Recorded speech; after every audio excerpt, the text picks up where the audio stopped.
Hello students of class 12 English। आज सबसे पहले मैं आपको ये बताना चाहूँगा कि क्लास 12 इंग्लिश का जो यूपी बोर्ड का सिलेबस है वो जो गत वर्ष था वही रहेगा। जो चेंज हुआ है वह कक्षा 11 माने 11th क्लास का सिलेबस चेंज हुआ है। 12 का इस वर्ष माने इस वर्ष पढ़ने वाले छात्रों को पिछले वर्ष का सिलेबस था वही पढ़ना होगा। तो ये अब बात बिल्कुल क्लियर हो गई है और बुक लिस्ट भी अपने कॉलेज की फ़ाइनल हो गई है और बालाजी प्रकाशन की बुक लगी हुई हैं।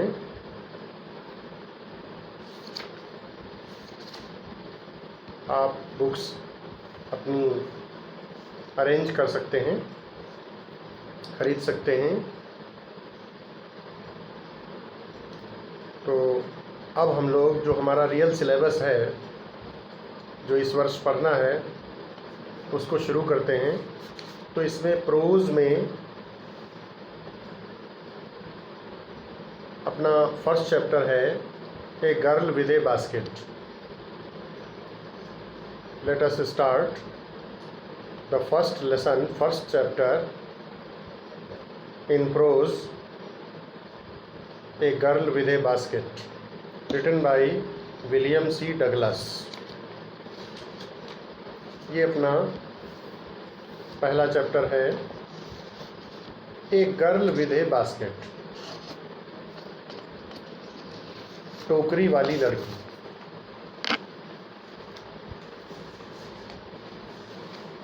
तो इस लेसन को विलियम सी डगलस ने लिखा है।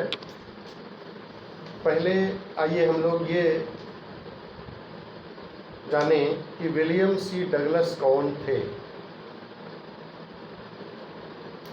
जो इस लेसन के राइटर हैं, ऑथर हैं, वो थे कौन। William C Douglas was a judge of the Supreme Court of the United States of America। William C Douglas Supreme Court के माने यूनाइटेड स्टेट्स ऑफ अमेरिका का जो सुप्रीम कोर्ट है उसके जज थे। He was also an educator and author. वह एक लेखक भी थे, एजुकेटर भी थे। He loved India very much. उन्हें भारत से बहुत प्रेम था। ही आल्सो लव्ड इंडियन कल्चर। भारतीय संस्कृति से भी उन्हें प्रेम था। And this was why he visited India in 1950 after 3 years of independence of our country।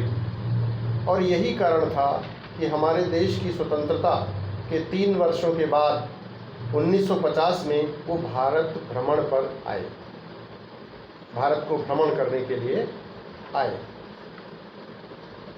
He wanted to know India and her people। Bharat को वो गहराई से जानना चाहते थे। wanted to know India deeply, also wanted to know about Indians deeply। गहराई से भारत और भारत के लोगों के बारे में जानना चाहते थे। Visited Ranikhet in India।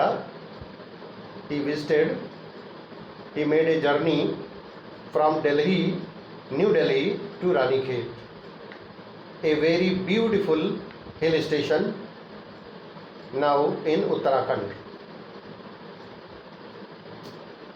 famous for its views of the Himalayas। तो रानीखेत की यात्रा उन्होंने की थी नई दिल्ली से। तो जो लेसन हम लोग पढ़ने जा रहे हैं, ए गर्ल विद ए बास्केट, उसमें उन्होंने अपनी यात्रा का, माने अपनी जर्नी के दौरान क्या कुछ देखा, कैसा महसूस किया, भारत के लोगों के बारे में उन्हें क्या जानकारी मिली, इन सब बातों का वर्णन किया है। तो आइए शुरू करते हैं our lesson. Come and let us start our lesson, a girl with a basket by William C Douglas.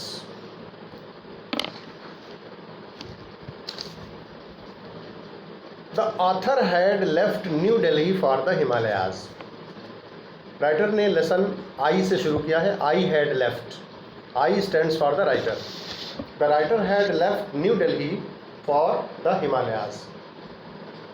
Writer New Delhi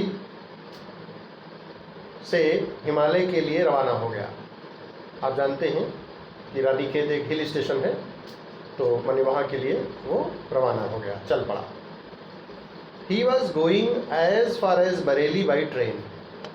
Bareilly तक रेलगाड़ी से वो जा रहा था, यात्रा कर रहा था। And then by car to Ranikhet, और फिर बरेली से कार के द्वारा रानीखेत गए। रानीखेत क्या है? Ranikhet is an old British army hill station. ये old British army hill station है, जो कि कहाँ स्थित है? Located on a 6000 foot ridge, जो कि 6000 फुट की एक रिज पर स्थित है। रिज मतलब एक पहाड़ी टीला, बहुत ऊंचा, उस पर स्थित है।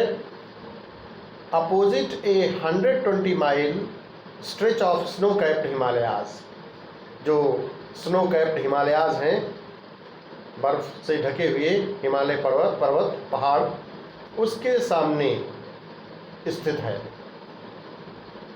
The train was slow. The train, the writer William C Douglas was travelling by was a slow train. It stopped at all the stations, सभी स्टेशंस पे रुकती थी वो। It stopped at all the way stations. At every stop, her stop पर, माने हर station पर क्या करता था writer? The writer swung open the door of his compartment. Writer अपनी कंपार्टमेंट का, जो रेल का डिब्बा होता है, उसका दरवाज़ा खोल देता था।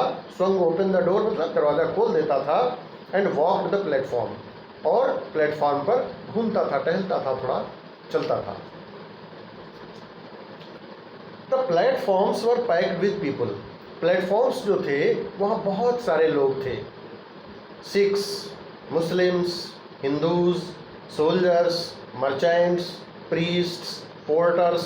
पोर्टर्स मतलब कुलीज, रेलवे स्टेशन पे कुली होते हैं ना, जो सामान ढोते हैं।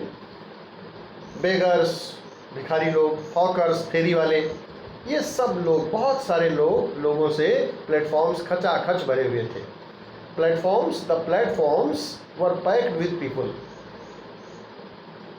Almost everyone was barefoot.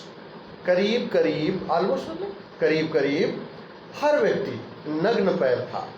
नग्न पैर means they were not wearing shoes. They were not wearing slippers. Slippers या shoes नहीं पहने थे, ज़्यादातर लोग बिना जूते चप्पल के थे। And dressed in loose white garments, और ढीली ढाली loose सफ़ेद गारमेंट्स पहने हुए थे। सफ़ेद पोशाकें, गारमेंट्स पोशाकें पहने हुए थे। The writer would ask at least 3 people before he could find one who spoke English. Writer क्या करता था? Writer would ask at least 3 people, कम से कम 3 लोगों से बात किया करता था। वो अपने हिसाब से जिन लोगों को उचित समझता था, तो कम से कम ऐसे 3 लोगों से बात करता था, और तब कहीं उसको कौन मिलता था? He could find one who spoke English. कोई ऐसा व्यक्ति मिलता था जो अंग्रेज़ी बोल सकता। तो और अंग्रेज़ी बोलने वाले व्यक्ति को वो क्यों ढूंढता था? Because he was an American, he could not know how to speak English, he could not know how to speak Hindi, उसे पता नहीं था हिंदी कैसे बोली जाती है। And he could not understand Hindi language, और वो हिंदी भाषा को समझ नहीं सकता था। He could speak only English, what he could speak was only English, सिर्फ इंग्लिश ही वो बोल सकता था, तो इसलिए वो ऐसा करता था।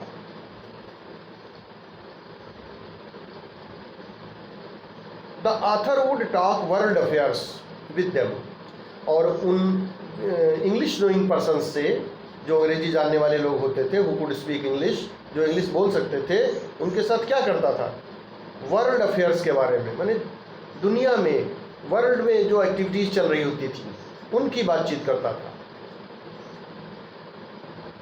And every major topic the news of the day produced, और समाचार पत्रों में छपने वाले जो मेजर टॉपिक्स होते थे, हेडलाइंस जो होती थी एंड मेजर टॉपिक्स जो होते थे, उनके बारे में बात करता था। In this way the author William C Douglas was trying to get a feel of the pulse of the nation. इस तरीके से विलियम सी डगलस अपना राष्ट्र, माने जो अपना भारत देश है, उसकी सही स्थिति का पता लगाना चाहते थे। एक इडियम है, to get a feel of the pulse of the nation, माने किसी चीज़ की, नेशन लगा हुआ है तो राष्ट्र की सही स्थिति का पता लगाना है। इसका मतलब हुआ राष्ट्र की सही स्थिति का पता लगाना। In this way William C Douglas, the author of this lesson, was trying to get a feel of the pulse of the nation. राष्ट्र की सही स्थिति, सही नब्ज, राष्ट्र की नब्ज टटोल रहा था, माने राष्ट्र की सही स्थिति को जानने का प्रयास कर रहा था। Checking opinion against official attitudes and reports, और क्या कर रहा था? ही वॉज चेकिंग ओपिनियन, और जो पब्लिक ओपिनियन होते थे उनको ऑफिशियल रिपोर्ट से जांच रहा था, जांचने का प्रयास कर रहा था कि जो पब्लिक कहती है, जो पब्लिक मैन कहते हैं, वो जो ऑफिशियल रिपोर्ट है उसमें कहाँ तक सत्यता है, क्या वेरिएशन है कि नहीं है, इस तरीके से वो जांच रहा था। द रूट मतलब रूट दो होते हैं, एक ROOT रूट मतलब जड़, और ROUT रूट मतलब रास्ता, पाथ, वे। द रूट ले through one of the richest of India's agricultural areas. जो रास्ता था, जो मार्ग था, वो ले through one of the richest of India's agricultural areas. Bharat के सबसे धनी, सबसे उपजाऊ जो एग्रीकल्चरल एरियाज थे, उनमें से होकर जाता था। ले थ्रू माने होकर जाता था। This was the plain of upper Ganga river, और ये जो मैदान था, जो प्लेन था, प्लेन मतलब कोई जहाज वाला प्लेन नहीं, प्लेन मतलब मैदान, PLAIN। तो ये प्लेन जो था, ये अपर गंगा रिवर का मैदान था, 1000 फीट एबव सी लेवल, जो समुद्र तल से 1000 फीट एबव था, ऊपर था, बट ट्रॉपिकल। लेकिन ये कैसा प्लेन था? ट्रॉपिकल था। ट्रॉपिकल क्या होता है? ट्रॉपिकल का मतलब ये होता है वेरी हॉट एंड ह्यूमिड, बहुत ही गर्म और नम जहाँ की जलवायु होती है वो ट्रॉपिकल एरिया कहलाता है। यहाँ पर घने जंगल भी होते हैं, तो ऐसा एरिया था।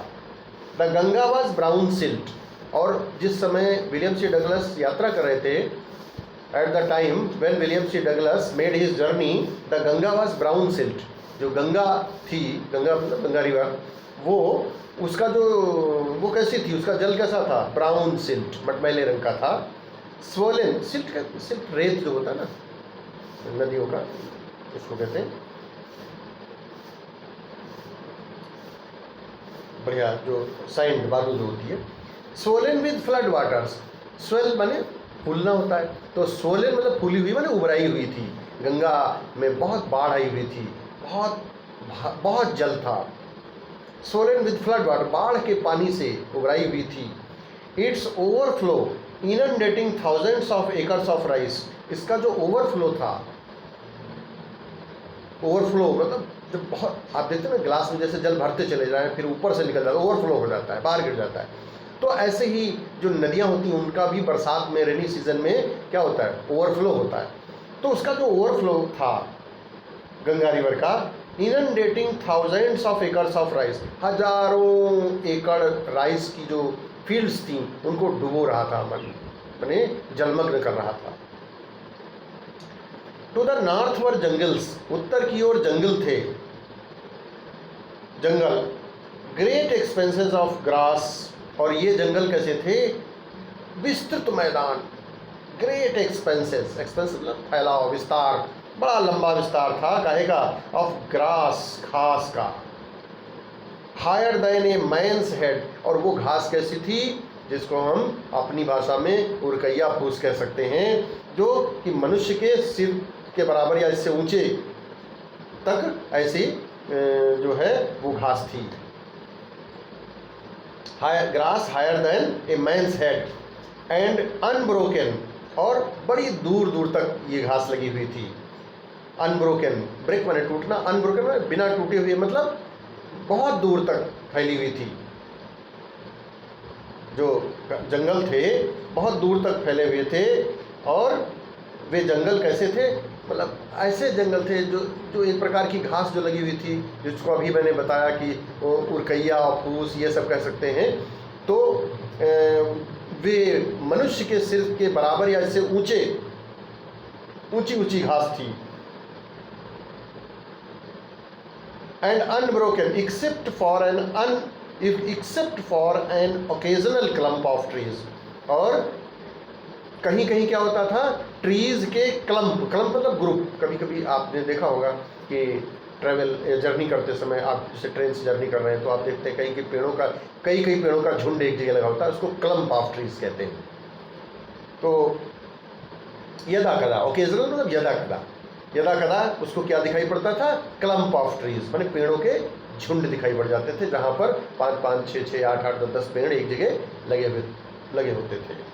और ये जो जंगल थे, ये कैसे जंगल थे, the home of tigers, tiger आप जानते हैं, ए वेरी डेंजरस एनिमल, उनपे टाइगर रहते थे, टाइगर्स के घर थे। एलिफेंट्स, पाइथन्स, अजगर जैसे सांप, आप जानते हैं अजगर कितना भयंकर स्नेक होता है, मोटा। एंड कोबराज, और कोबरा, काला नाग, ये सब इन जानवरों के, वाइल्ड एनिमल्स के घर थे। ये ऐसे जंगल थे। Everywhere else there was flat land, अन्य सब जगह क्या था, एवरीवेयर एल्स, अन्य जगह क्या था, अन्य हर जगह क्या था, देयर वाज फ्लैट लैंड थी, समतल भूमि थी, चपटी। रनिंग टू द होराइजन तक अगर दिखाई पड़ती थी, जो होराइजन को क्या होता है, ऐसा स्थान जैसे हम खुले में खड़े हों और बड़ी दूर तक देखें, निगाह डालें, तो ऐसा लगता है, बहुत दूर तक अगर देखें, निगाह डालें, तो ऐसा लगता है एक स्थान आगे ऐसा दिखने लगता है कि आसमान पृथ्वी को छू रहा है। तो ये वास्तव में कभी पृथ्वी और आसमान एक दूसरे से मिलते नहीं हैं, ये तो आप जानते ही हैं, लेकिन ऐसा मिलते हुए प्रतीत होता है। तो ऐसा जो स्थान होता है जहाँ पर लगता है कि पृथ्वी और आसमान दोनों एक दूसरे से मिल रहे हैं, टच कर रहे हैं, इसको कहते हैं होराइजन। तो जहाँ तक निगाह जाती थी वहाँ तक फ्लैट लैंड दिखाई पड़ती थी। Running to the horizon but dotted here and there by sacred banyan tree और by rows of pakar trees. लेकिन हियर एंड देयर माने यत्र तत्र बनियान ट्री दिखाई पड़ जाते थे। बनियान ट्री मतलब बरगद का पेड़, बरगद के पेड़ दिखाई पड़ते थे। और by rose of pakar trees, या फिर पाकर के पेड़, पाकर अपनी भाषा में इसको पकरिया कहते हैं, जो बरगद जैसी जिसमें जो रूट्स होती हैं वो रहती हैं, तो लेकिन वो उसे पाकर बोलते हैं। तो पाकर ट्रीज की पंक्तियाँ दिखाई पड़ती थीं, शेप्ड लाइक एल्म्स, और जो एल्म एक पेड़ होता है जो इंग्लैंड में, तो उसके जैसे पेड़ दिखाई पड़ते थे। पाकर ट्रीज जो थे वे उसी के प्रकार के होते थे, लगते थे उसको। तो तभी उसने कहा है, तुलना की, जैसे हमारे यहाँ एल्म्स के पेड़ होते हैं, उस तरीके से पाकर के पेड़ थे। And having thick twisted Trunks, और वे जो पेड़ थे उनके ट्रंक्स कैसे थे, तने कैसे थे, ट्विस्टेड, ट्विस्टेड माने ऐंठे हुए। आपने देखा होगा ना कि जैसे बरगद होता है, बनियान होता है, तो उसका जो रूम जो आप देखते हैं ना, उसका तना जो है ऐंठा हुआ इस तरीके से चलता है, तो ऐसे ही ट्विस्टेड ट्रंक्स थे उन पेड़ों के। Hot humid air was moving in from south west, और साउथ वेस्ट से माने दक्षिण पश्चिम से हवा चल रही थी, और वो हवा कैसी थी, हॉट, गर्म, ह्यूमिड, ह्यूमिड मतलब नम, ड्राई नहीं थी, ह्यूमिड थी। Monkeys, some of them mothers with babies clinging to them, और बंदर, उसने मंकीज देखे, और उनमें से कुछ मंकीज कैसे थे, सम ऑफ देम मदर्स, जो मदर मंकीज थे जो कि अपने बच्चों के साथ थे, with babies, with their babies. आप जानते हैं कि मंकीज जो बेबीज होते हैं वो कहाँ होते हैं, मंकी, बेबी मंकी अपनी छाती से, अपने पेट से चिपकाए रहती है उनको, क्लिंगिंग, क्लिंगिंग मतलब चिपकाए हुए उन बच्चों को, राइडिंग अंडरनीथ, जो नीचे की ओर लटक रहे थे। स्विंग ऑफ ट्रीज, और वे मंकीज जो थे वे क्या करते थे, स्विंग माने झूला झूला होता है, और स्विंग ऑफ माने जब पेड़ से दूर होते हैं, कूदते हैं, उसके लिए स्विंग ऑफ चलता है। तो swing of trees at the stations, पेड़ों से कूद कूद करके स्टेशंस पर आ रहे थे, किस लिए आ रहे थे, लुकिंग फॉर फूड, भोजन की तलाश में। The villages we passed had walls made of mud mixed with water and cow dung. तो राइटर बता रहा है कि जिन गांवों से होकर के हम गुजरे, पास्ड, उनकी वॉल्स कैसी थी, उनके जो घर थे उनकी दीवारें कैसी थी, had walls made of mud, गारे की बनी हुई थी, कीचड़ की बनी हुई थी, मिट्टी की बनी हुई थी, गीली मिट्टी की बनी हुई थी, made of mud mixed with water and cow डंग, और गाय का गोबर और वाटर मिक्स करके मतलब जो है उनको बनाया गया था। They are peaked roofs, peaked मतलब लाइक ए पीक, जैसे चोटी कैसी होती है, पहाड़ की चोटी कैसी होती है, ऊपर को नुकीली होती है ना, स्लॉप होती है ना, तो ऐसे मकानों की जो छतें थी वो इस तरीके की थी। Their peaked roofs were thatched, जो नुकीली रूफ्स थी, उनकी छतें थी, वे थैच्ड थी, उन पर छप्पर पड़े हुए थे, थैच छप्पर को कहते हैं, थैच। बंडल्स ऑफ ग्रास, और वे छप्पर कैसे बनता है, आप गाँव के रहने वाले हैं तो आप जानते होंगे। Bundles of grass tied to bamboo poles stretched across the rafters. क्या होता है, यानी घास होती है ना, तो ग्रास के बंडल्स को क्या करते हैं, बम्बू पोल्स, बांस जो होते हैं ना, बांस के डंडे, उनको बांध करके उन पे जो है घास बांधते हैं, और इस तरीके से वे छप्पर बनाते हैं। तो रूफ्स जो थी वो कैसी थी, थैच्ड थी, छप्पर वाली थी। That day the pumpkin vines that grew over them, और वे जो मतलब रूफ्स थी उन पर उन दिनों पंपकिन वाइन्स मतलब कद्दू लौकी की लताएं, वाइन VINE, वाइन दो होते हैं, WINE और एक VINE। तो वाइन का मतलब यहाँ पर कौन सा, लता, यहाँ पर वाइन WINE नहीं, शराब नहीं, VINE। तो पंपकिन वाइन्स माने जो कद्दू लौकी की लताएं थी उन दिनों, जो कि वो कैसी थी, दैट ग्रीव ओवर देम, जो उन पर लगी हुई थी, छतों पे चढ़ी हुई थी, उनमें ब्लूम माने मतलब उनमें फूल लगे हुए थे, were in bloom. Trailing streaks of yellow over dry walls, trailing streaks of yellow, a long thin line or mark of a different substance or colour. माने वे क्या कर रहे थे, माने वे जो वाइन्स थी, जो लताएं थी, वे जो ड्राइव वॉल्स थी, दीवारें, ड्राइव मतलब अनइंटरेस्टिंग वॉल्स थी, जो बहुत अच्छी नहीं आप कह सकते हैं, उन पर एक प्रकार से धारियां बना रही थीं।